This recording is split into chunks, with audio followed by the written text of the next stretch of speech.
에스겔 47장 6절로 12절 말씀 보겠습니다. 구약성경 에스겔 47장 6절로 12절입니다.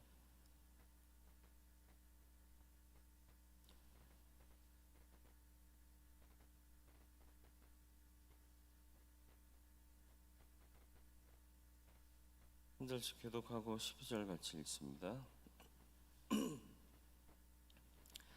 그가 내게 이르시되 인자야 내가 이것을 보았느냐 하시고 나를 인도하여 강가로 돌아가게 하시기로.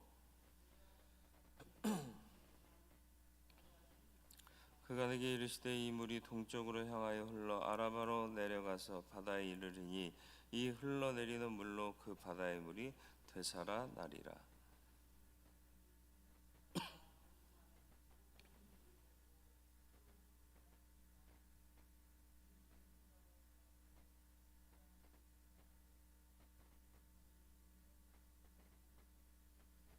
또 이 강가에 어부가 설 것이니 엔게디에서부터 에네글라임까지 그물 치는 곳이 될 것이라. 그 고기가 각기 종류를 따라 큰 바다의 고기같이 심이 많으려니와.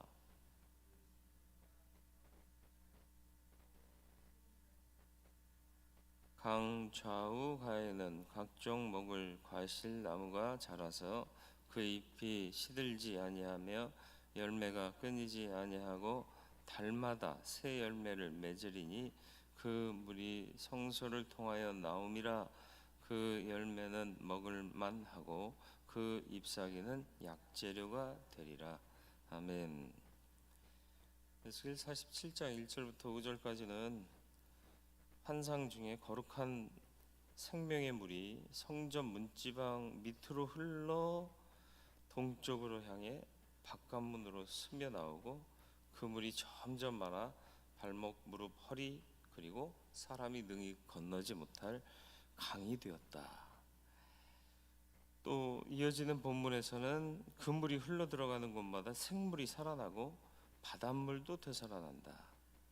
그리고 강 좌우에는 각종 과실나무가 자라고 잎이 시들지 않고 열매가 끊이지 않고 달마다 새 열매를 맺는 환상을 봤다. 중요한 건 생명의 물이 흘러가더라도 그것을 먹지 않고 접촉하지 않으면 아무 의미가 없죠. 생명수 강가에 뿌리를 내리는 나무만 무성하게 되죠.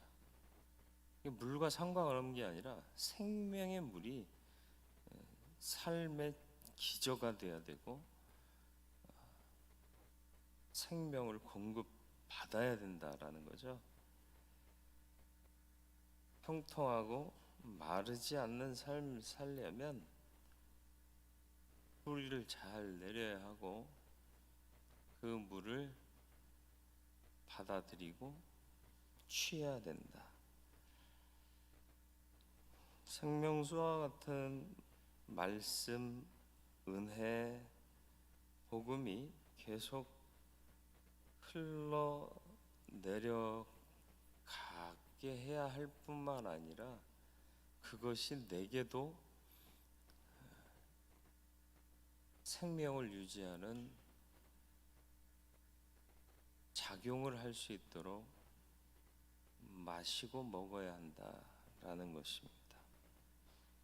생명물이 흘러가는 것만 보고 있으면 안 되고 받아들이고 그것으로 생명을 유지해 나가야 된다. 그래서 8절 말씀 보면 흘러내리는 물이다 그랬습니다. 흘러가게 해야 하는 거예요. 물론 하나님이 흘러가게 하실 겁니다. 우리가 틀어막고 막는다고 막아지는 게 아니라 하나님이 흘러가게 하시면 흘러가요. 이 복음, 은혜, 교회의 모든 것들은 흘러 메마른 땅으로 들어가야 돼요. 세상으로. 우리나라가 어떻게 해서 개신교가 흥황한 나라가 될 수 있었다고요? 어느 나라인지도 모르고 선교사들이 그 나라를 위해서 복음을 증거하자, 또 우리나라 와보니 기가 막힌 상황인데 도와주자, 그러니까 어느 나라인지도 어느 민족인지도 전혀 모르고 그런 나라와 민족을 마음에 품고 기도하고 또 선교비를 모으고 또 구호물품도 보내고 그러면서 한국이 복음화가 된 겁니다. 그러니까 흘러가야 돼. 우리랑 상관없는 게 아니라, 남이 아니라 하나님이 바라보고 계시는 곳이면 남도 아니고 우리랑 상관없는 것이 아니다. 한국 교회의 치명적인 문제가 개교의 중심주의라는 거예요. 넓은 하나님의 뜻을 보지 못한다는데 심각한 문제가 있습니다. 남의 교회, 이건 엄청나게 잘못된 표현이에요.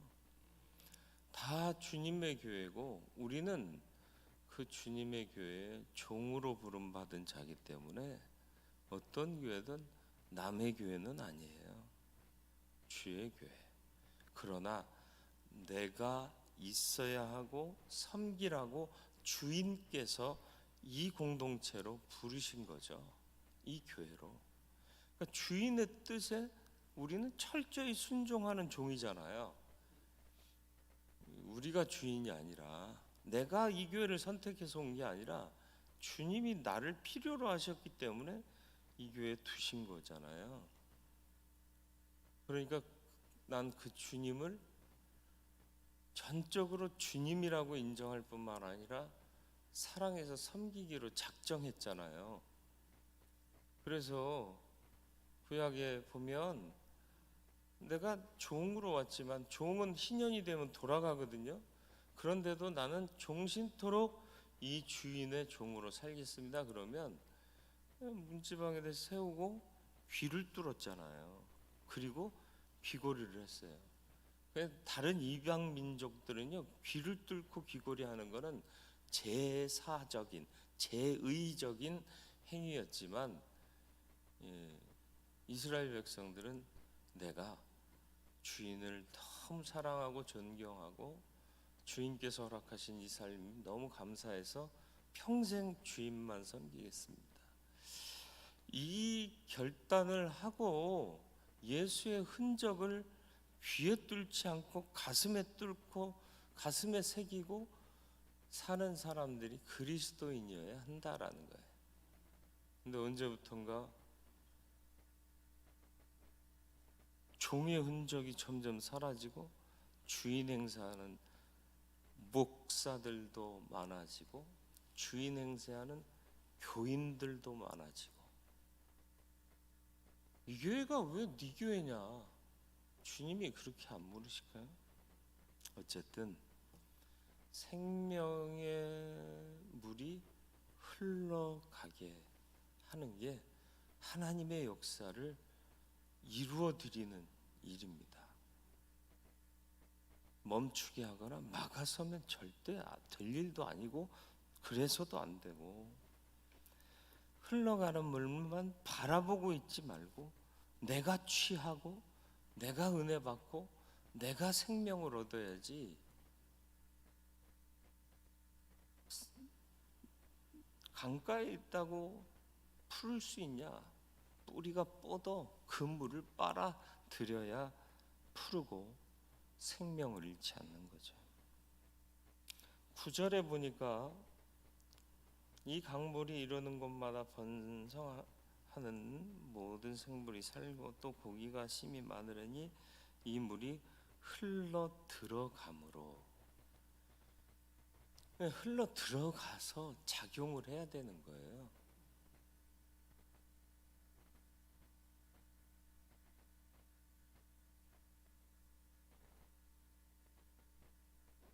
막히지 않게 해야 됩니다. 말씀이 막히면 안 되고 흘러 들어가야 돼. 막히면 관계가 깨집니다. 아니, 관계가 깨졌기 때문에 막히는 경우도 있어요. 의욕이 상실됩니다. 막히면. 반대로가 아니라 앞서 말한 것처럼 의욕이 상실되면 또 막혀요.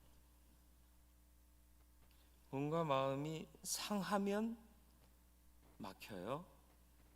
또 뭔가 마음이 막히면 상해요. 동전의 양면 같은 거예요.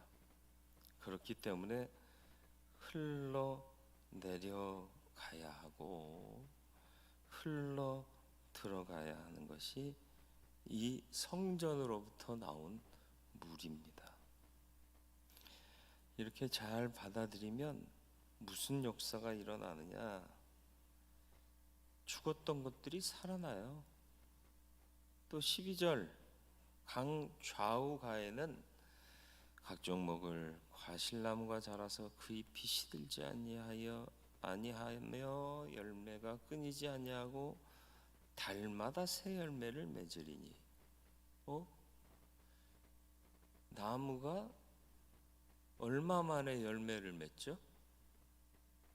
해마다 열매 맺는 게 정상인데 달마다 열매를 맺는데요. 놀랍지 않습니까? 이런 역사가 생명의 물에 있다. 이 생명의 물이 뭐라고요? 성전으로부터 흘러나오는 은혜의 역사요, 복음이요, 말씀이다. 받아들이면 고목나무에서도 꽃이 피는 거예요. 1년에 한 번 맺을 열매가 다달이 맺히는 거죠. 하나님 생명의 역사입니다. 그 은혜를 받는, 그리고 흘러가게 하는 저와 여러분들의 믿음이 되길 바라요. 고목나무 같은 믿음의 사람도 있고 교회도 있습니다.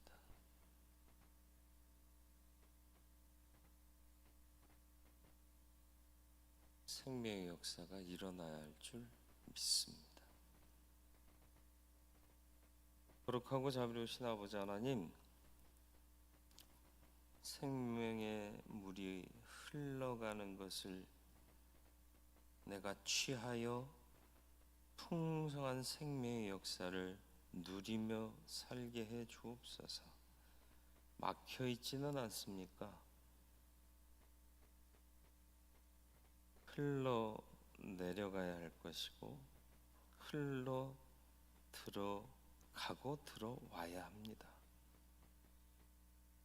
그래서 달마다 열매가 맺히는 놀라운 풍성함을, 생명의 활력을 느끼는, 체험하는 우리들이 되게 해 주옵시고, 과연 하나님의 역사는 흐르는 생명 가운데 있다는 것을 인정하게 해 주옵소서. 젊은 세대들이 단절되고 있는 이 시대에 난 아직도 그들을 멈추게 하고 가로막고 있는 사람 아닙니까? 어떻게 하면 메마른 땅에 이 생명의 물이 흘러가게 할 수 있을까? 하나님의 동역자로, 하나님의 뜻을 아는 주의 종답게 주의 역사를 이루어갈 수 있는 귀한 성도 되게 하시고 충성된 일꾼 되게 하셔서 하나님의 선한 뜻을 이루고 함께 이루어가는 하나님의 사람이 되게 해 주옵소서. 열심히 믿었지만 넌 나와 상관없다 말씀하시면 정말 헛수고하는 일이 될 터인데, 우리는 헛수고하는 인생 되지 말게 하시고 수고한 모든 것 그대로 결실하고 수고한 모든 것이 주님을 그대로 기쁘시게 할 수 있는 거룩한 성도의 삶을 살 수 있는 내가 되게 하여 주옵소서. 믿음의 길이 그리 쉽지만은 않은 것을 알게 하시고, 우리가 이 일을 위해서 부름받은 자임을 인정하며 살아갈 수 있도록 주님 역사하여 주시옵소서. 바른 믿음의 사람 되고 생명을 흘러가게 하고, 남이 아니라 하나님이 바라보고 계시는 저들도 구원받아야 할 자들이요, 또 우리가 행해야 할 사역지요 사역 대상자임을 인정하며 네 거 내 거 따지는 얄팍한 인간이 아니라 주님의 것이요 나는 주의 종입니다 라는 마음으로 충성할 수 있는 선한 주의 종들이 되게 해 주옵소서. 오늘 하루도 주 나라와 의를 구하는 삶을 살아가겠사오니 더하시는 복으로 나를 기쁘게 해주시고 더 힘을 낼 수 있도록 응원해 주시는 하나님의 손길을 맛보게 해 주옵소서. 예수님의 이름으로 기도드리옵나이다. 아멘. 하늘에 계신 우리 아버지,